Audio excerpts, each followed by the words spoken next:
Hello and welcome to this episode of Not Just Ghost Stories. I'm your host Josh, joined by Jackie and Laura. We are a small team of experienced paranormal investigators, and here we discuss different locations that we've investigated, along with a little history and the paranormal evidence that we found. Today we are going to be talking about General Ashel Stone Mansion. It's based in Winchester, Indiana. It's a really cool looking mansion overall, but it has some really cool stuff inside. Laura, would you like to read the history for us? Sure. So most of the history is about the general himself, but you'll see why. It just makes sense that the investigation was about him as well. Ashel Stone was born June 29th of 1817 in Marietta, Ohio. As a boy, he learned the carpenter trade. On September the 24th of 1837, he married Lydia Preston in Hamilton, Ohio. They had no children and eventually moved to Winchester, Indiana. Ashel Stone was a state senator both before and after the Civil War. He was a strong supporter of the temperance movement. During the war, he was the commissary general and the state quartermaster for the Union Army. He was also in charge of the state bakery. In 1879, he became the president, director, and stockholder of the Randolph County Bank. In March of 1880, he donated 40 acres to establish the Fountain Park Cemetery. Upon his death, February the 25th of 1891, he was buried in the cemetery in a spot where it can be seen from the mansion. Lydia Stone inherited the mansion from her husband's estate. When she died on September the 18th of 1892, she was buried alongside her husband. In 1872, Stone Mansion was built for Ashel, Lydia, and her brother John. Before starting on the mansion, Ashel built 7 to 8 catalog-style houses where the construction crew would be housed. The house that was on the land where the general decided to build was picked up and moved. In 2019, the mansion was acquired by Dan and Richard Allen, founders of S.T.O.P. On March the 14th of 2024, the property was hit by a tornado, but they have recently reopened. So some of the notes that are, things that kind of stick out in the mansion. So there's a stargazing room on the 3rd floor. By all means, who wouldn't want that? And the windows have a slight upward tint. All the fireplaces in the mansion are made of imported Carrara's marble. The house also boasts ornate brass doorknobs, which are set lower than most doors, but both General and Lydia were short people. And on the 2nd floor, there is an interior curved wall. Also on the 2nd floor is the only stained glass window in the building. And that glass window did get broken in the tornado. Oh. It's That's no horrible. longer there. Well, I think it's still there. It's just cracked. It broke. Yeah, so they might have it covered over or something so it doesn't continue Maybe there's to a way fall they out. can kind of patch it to hold it together. That'd be cool. So, first impression of this Stone Mansion, it's actually a beautiful home on the outside. It's got pretty much what you would think of a Civil War era style type of mansion to me, is the way I felt about it. What about you guys? Well, I like where it's set. Sort of an all roads lead to the mansion. It's at the end of the one road out of town where it's going to be, as you get in town, it's the first thing you're going to see. Yeah. And that the general is going to be overlooking the town and, of course, the cemetery and things. The mansion still is kind of the focal point, I think, because when you pull up all the other houses, they're what looks out of place. The mansion looks like that's what it's supposed to be there, and all these other ones are just there. Like you can tell they were added much later. It was really cool because you can stand in the front yard and look down and you just see all of these different roads that are leading away from the mansion to the main drag of Winchester. Right down, I probably say not even a half a mile away, and you can kind of see that main drag moving across there. So as we kind of venture through the house and kind of learning things, you get to the 2nd floor of that house and you look out those windows in the front room and you get a really good view of Winchester, Indiana, which I thought was pretty cool. Yeah, it's flat. You can see forever. Except not that night because, of course, this is our winter special, so it was snowing. Is that it was. Now, before we ever got to the house, we had driven separate. I will say that it was us three. Um, Tech Jeff, Robin was there. And then Carrie and Andy, which I know you guys have heard Carrie before on the show. They were all there. So there was three groups of us. Me and Laura got there first, and it took us quite a while with Laura's directions. I would just say, make sure you can take the highway. Her GPS was set weird, but we ended up finding the It was an interesting trek. We ended up finding the cemetery that he is buried in, and we got to explore that a little bit during the daytime and see his headstone. So we do have pictures of his headstone. Lydia's, her brother John is buried there. We found his headstone. Along with the cemetery itself is huge, and there's just so much history inside of that cemetery too. Yeah, it just goes. Yeah. So that was a pretty cool little thing. So if you're ever up there, check that one out. Just the cemetery alone was cool to see. Now, Jackie, you wanted to mention when we first got to the house and we met our guide. Right. So what did they tell you when we first got there? They filled us in a little bit of detail. That's why she pointed out that the doorknobs were small or were down lower. We didn't think about it till she pointed it out. And then the fact that both the General and Lydia were of short stature, not like a dwarfism or little peopleism, but pretty short. And she also said, she kind of asked us, why do you think that Brother John moved in with them the minute they moved in and stayed with them? And she told us that the General and the Brother John were having an affair.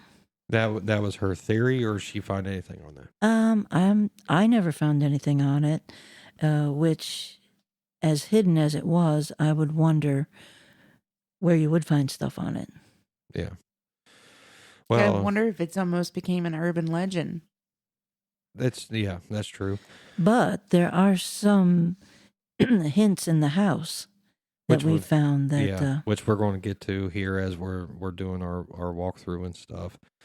Inside, from what I can remember of the rooms, they all had really high ceilings. Yeah. I think you talked about General Stone and Lydia both being of short stature. I think they said that General Stone was only like 5'7". I think is what they said, and Lydia was 5'4". So they were, a little bit shorter. So, I'm 6 foot tall myself. So you guys are a little bit shorter than me. So did the doorknob seem easier for you? I'm over here like, well, what I'm kind of not even crack is that 5'7", so. Yeah, what kind of crack is that to make? What are you saying, The doorknobs Josh? were fine, thanks. But I still couldn't turn them because, that's coordination there. But, the house was a little run down. And again, one of the reasons why we're talking about this is we're trying to bring attention to saving the old properties, or the S.T.O.P group, because this is one of the ones that they're trying to build up and trying to make sure that they, get things through. So Center Church was the one that we talked about in the last podcast, and this one here. And then a few coming up in the future are all going to be S.T.O.P properties. So they're doing a really good job of trying to rehab this property and make it look really nice. But in the main area, the one thing that I noticed was from the front door, there was a stairwell that went straight up, and a very small, thin hallway. That then went straight into where his office would have been, or into a large. Then there was another doorway that went straight into where, I guess, the parlor room or living room would have been, right? Yeah. So to me, it almost didn't feel like inviting. Like he didn't want people in his house. Right.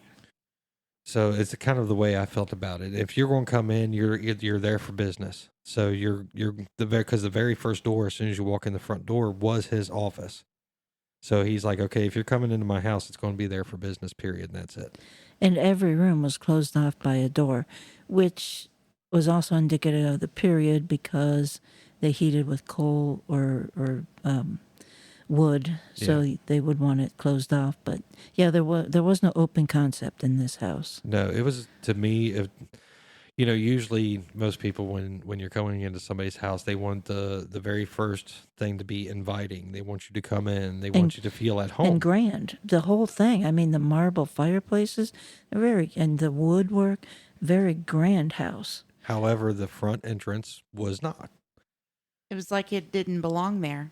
Yeah. It was just I don't know, an addition of some sort. Yeah, I mean, like I said, I'm 6 foot tall. I have wider shoulders, but just to walk through that little hallway to go to the stairs to go upstairs, it was kind of almost a squeeze for Yeah. me. You couldn't. We had to single file Yep. to go through this hallway, so that tells you kind of how small it was just to get into the bottom part of the house. Well, and since we're always carrying a lot of equipment, that you almost felt like you had to go sideways because you didn't want to bump any of the equipment. yeah, This may come from reading too many books, but when you have narrow entryways like that, especially in times where hostile things are going on, that means only one person can come at you at a time because they can't fit.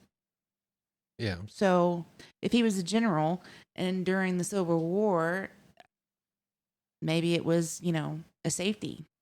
But I believe the house was built before the Civil War. So yeah, they wouldn't have known So- that then. But he seemed like a man he kept everything close. He's not some guy who's going to tell you, hey, how he's doing or what he did during that day. He's going to keep everything secretive. Yeah, And the house was kind of built that way. that's the way I feel. I feel it's more of a secretive thing. Like this is, you're not invited to my house. You're coming in here for business. If we invite you over, you're going straight to the parlor room, but you're not going any further. It's kind of the way I felt about it. Especially when you look outside of the general part, look at the banking part and think back to those times. Bankers were not what bankers are now. Yeah. So that was usually old money and came from somewhere.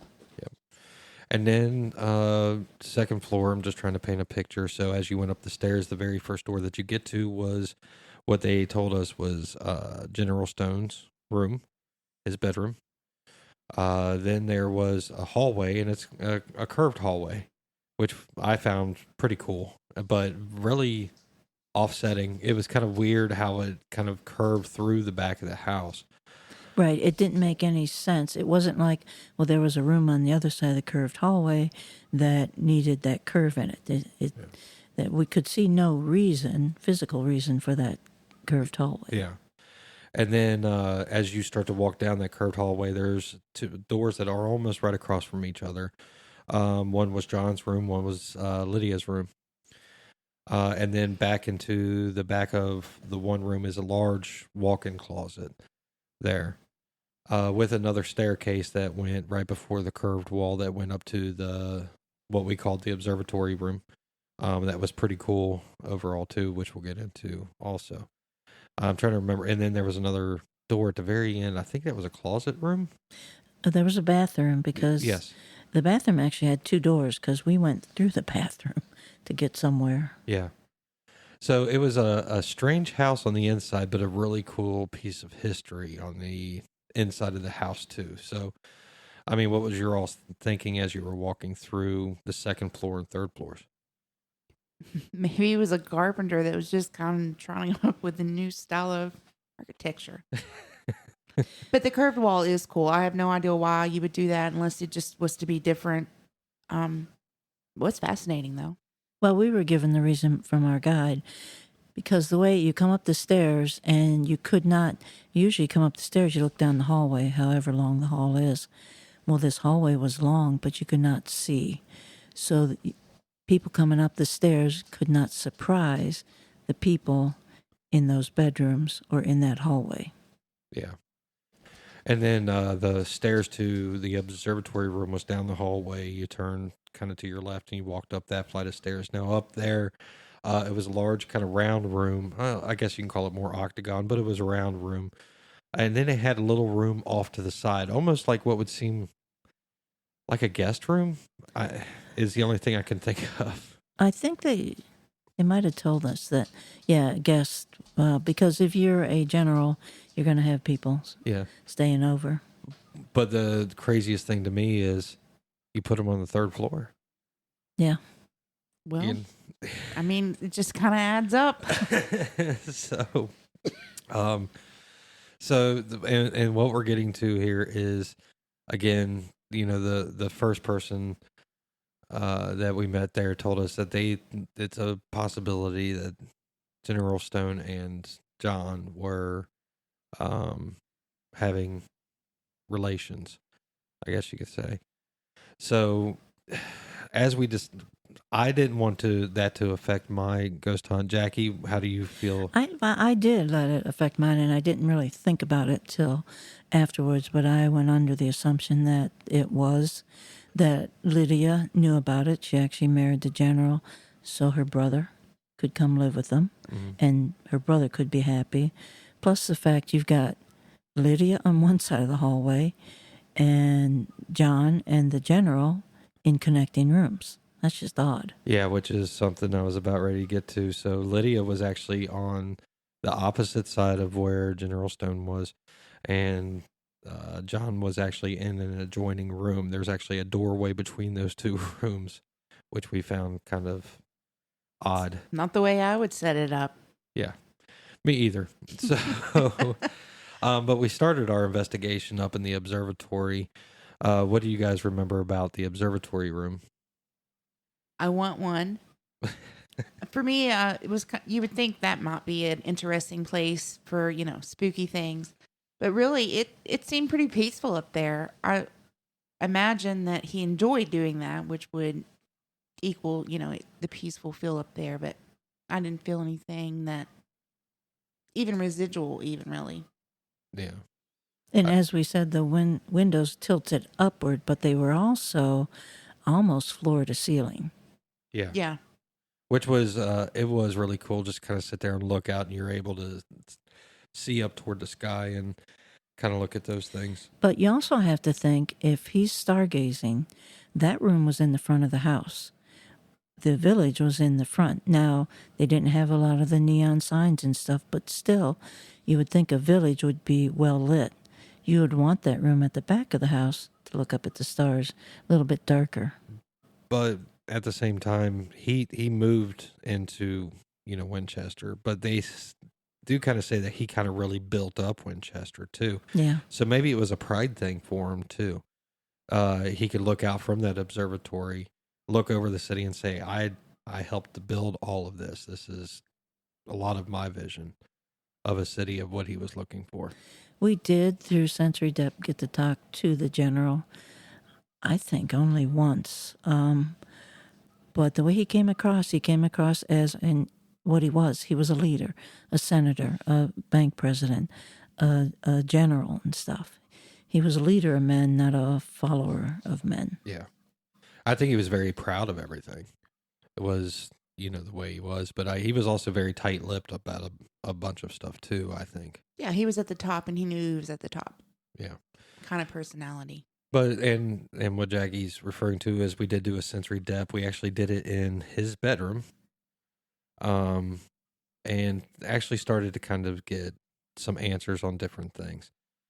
I was doing the sensory depth. Right. So I don't know exactly I don't know things that were asked, but I do kind of remember some things that were said. Kind of. I do remember when I was under it there, I was talking to a couple different voices. I can remember hearing the different tones of voices. Both of them were male.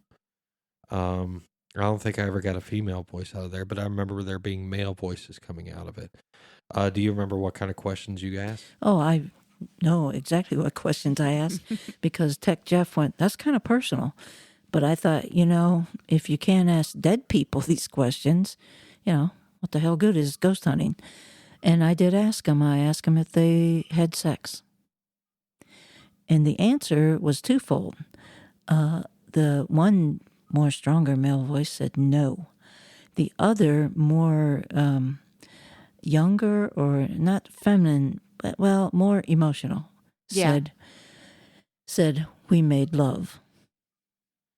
Now, how do we distinguish those? Because when Josh is under sensory depth, he says there are more voices. I want to talk really loud because that's how he does it when he's under there.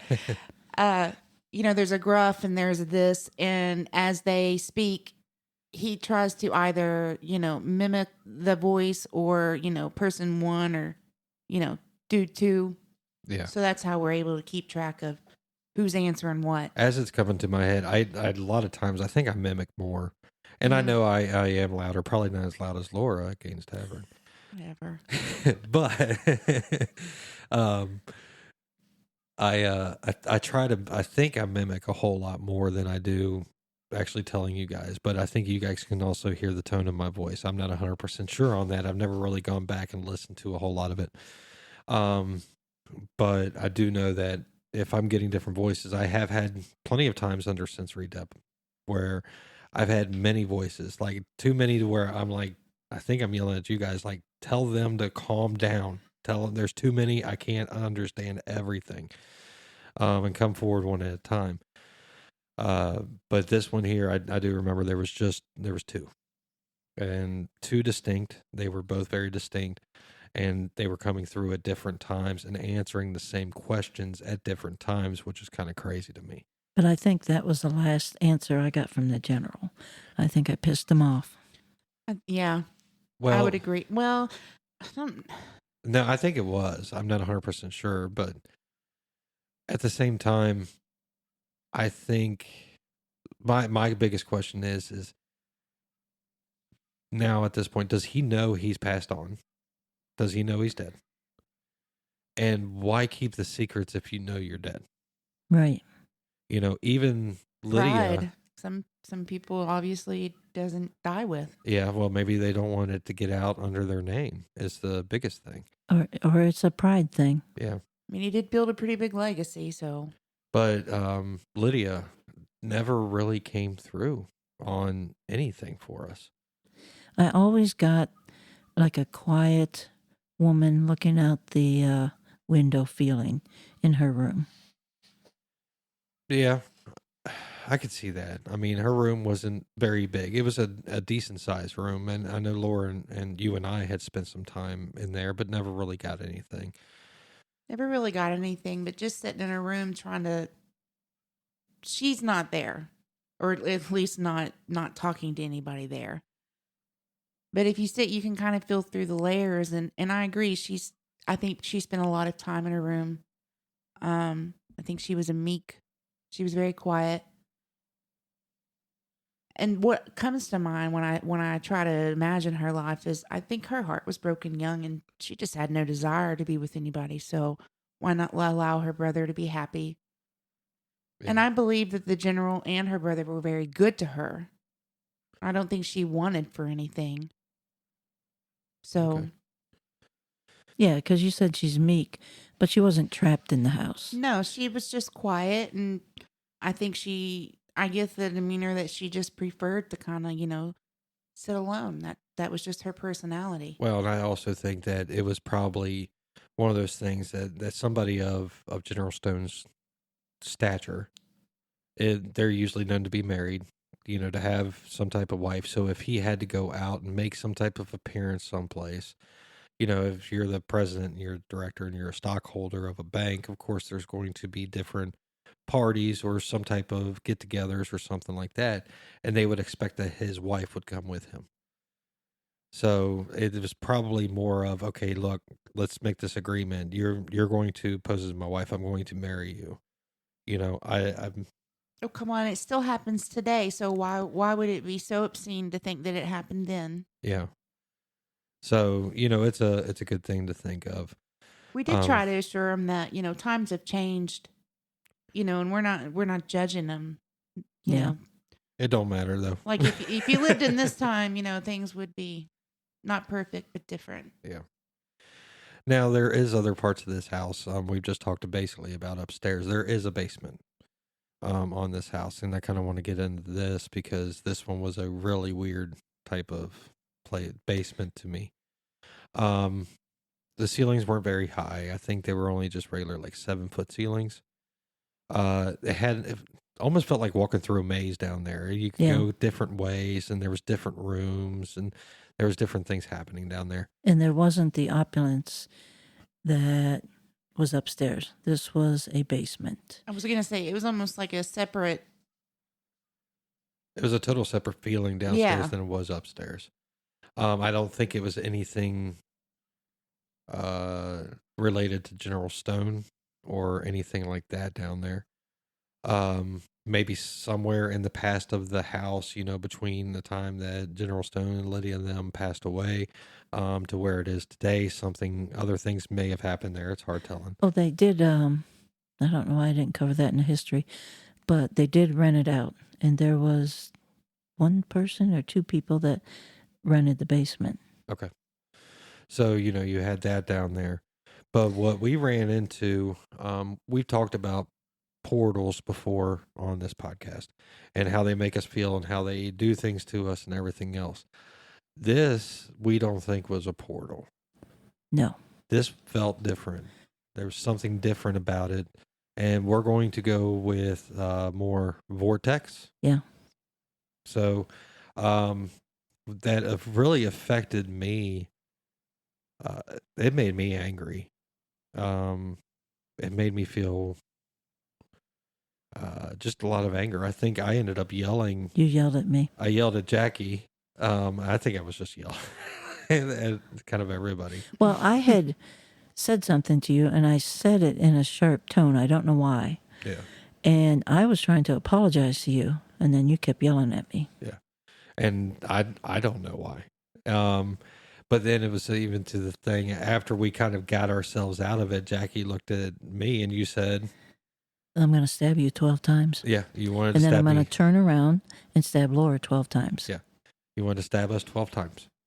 I was just there the whole time. I don't do confrontation, so they're yelling at one another. This makes me completely uncomfortable, number one. But yeah, and I don't know why Jackie's always wanting to kill people, or entities always want Jackie to kill people.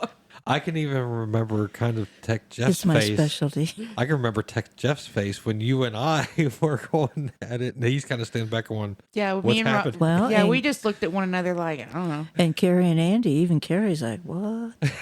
So, And but then they look at me and Robin, and we're both like, we're not going to say anything. we should qualify. There was several rooms. Also, to get to the basement, you kind of went out of if you came in the front door, you went into a study, then into the living room, and then into the kitchen dining room. Yeah. And then it was like a little addition or something down the stairs to the basement. Mm-hmm. So the basement it didn't feel like part of the house. And there were two rooms that would have been in the front, and they looked, one of them had windows, and it looked underneath a porch or something. Yeah. So you could see dirt, and it was darkness there. And then there was a little room off to the side, which we were looking for a body.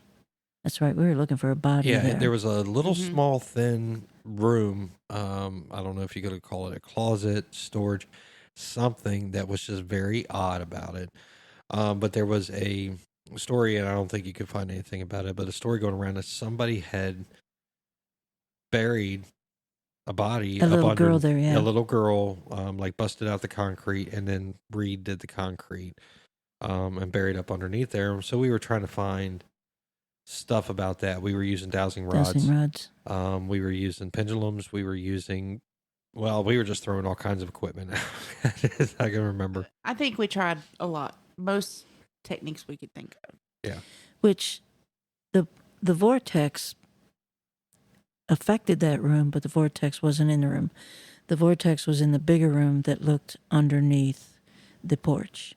And what I found was when you stand there, you're like, everything's cool, but then it's like you can feel like a fountain, like a rush of water coming up and kind of enveloping you. Like I imagine it was like rings that came up, like we were going to get transported somewhere or something. But the way that they came in, they were almost oblong with how it worked because they kind of crossed a little bit into another room. But that center point was in that one room. Well, the whole thing, it started in that one room. There was a short hallway, and you could feel it there was like you're following an underground river. You go through that short hallway, you make a sharp right, and there's a room, and where I caught you and decided to stab you 12 times, but I didn't carry a knife.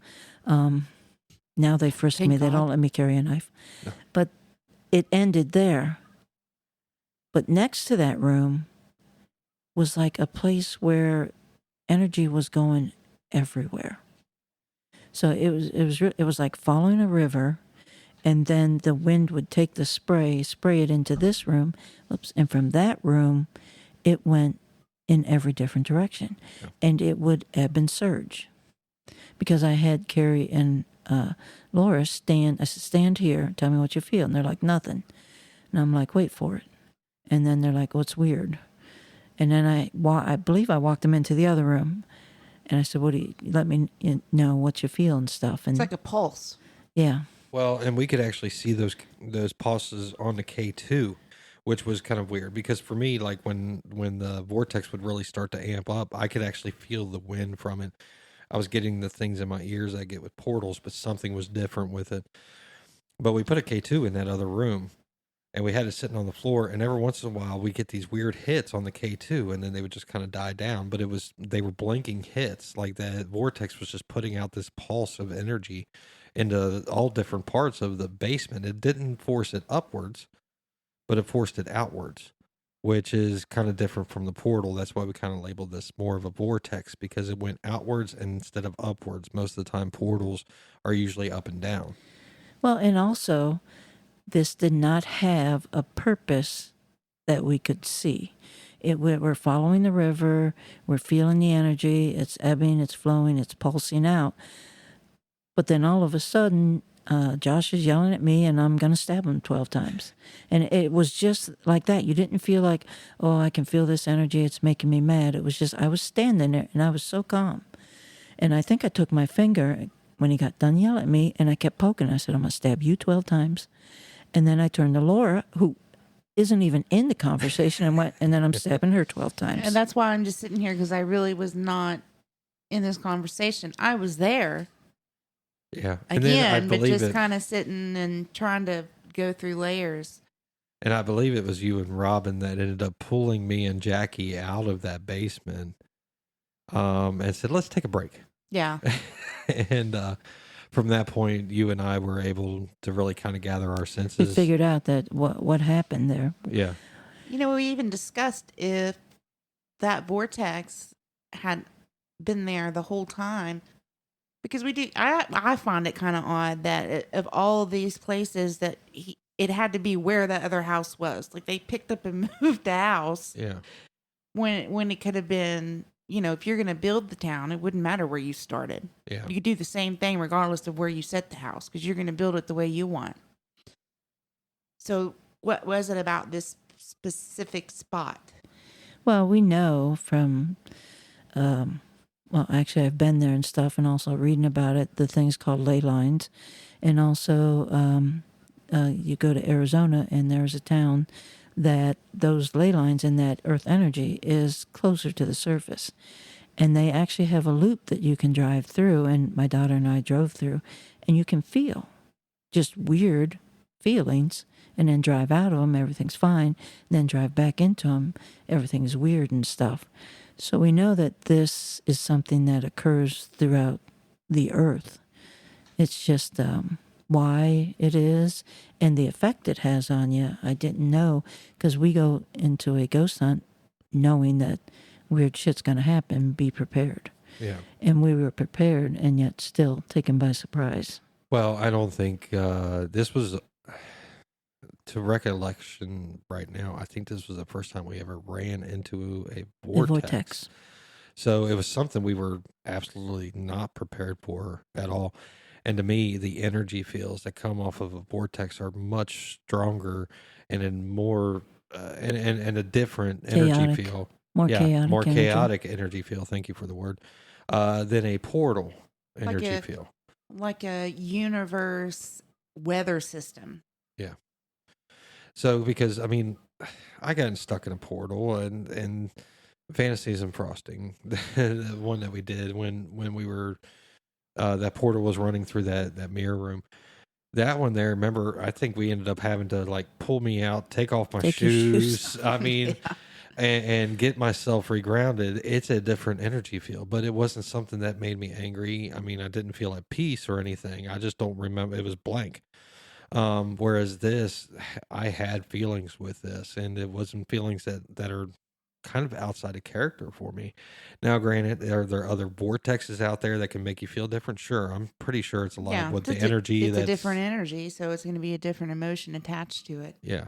So the energy put in is the energy it puts out. So I would love to get into a huge discussion about portals and vortexes. We're going to totally do that someday. but No let's- specific location. We're just going to let's chat. let's finish up General Stone's Well, mansion as a let whole. me say one thing.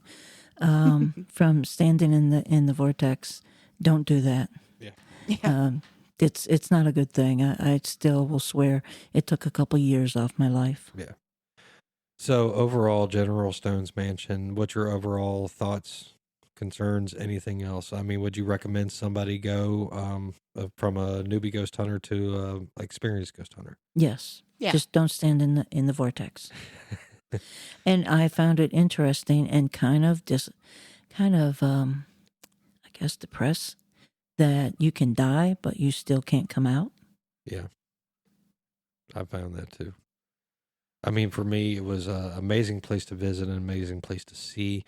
Some really good activity that happens in there. I mean, there was everything from you saw some shadows here and there, to you're getting answers on certain pieces of equipment, K2s, pendulums, dowsing rods, and more old school, I guess you could say on this one, non-technological stuff. But even all the way to the session that we had, the sensory depth session was just a cool overall experience for me. So yeah, I would recommend anybody go. All right. Any last words for anybody else on General Stones? And its stop properties and all the money they collect goes towards preserving history. Yeah, I'm a high fan of Stop Properties. I really like them. I like the people that run it. I don't think I've ever met anybody that's. I mean, a lot of their volunteers. I mean, the one volunteer from the one place we went came in from Illinois, like every other week to help them out in these different It's properties. like a 4-hour drive for it. Yeah, so People that are devoting a portion of their life mhm. to something that most people don't think about. Yeah, and if you pay for the ghost hunt, it all goes directly back into the place that you paid for. It goes back into those properties. And they definitely could help use the help after the storm. Yep. And they do one thing that makes Laura hate me. They run winter specials, so I make her ghost hunt in the cold. I don't mind it. It's just my joints don't like it. Some of them have heat, but most of them don't.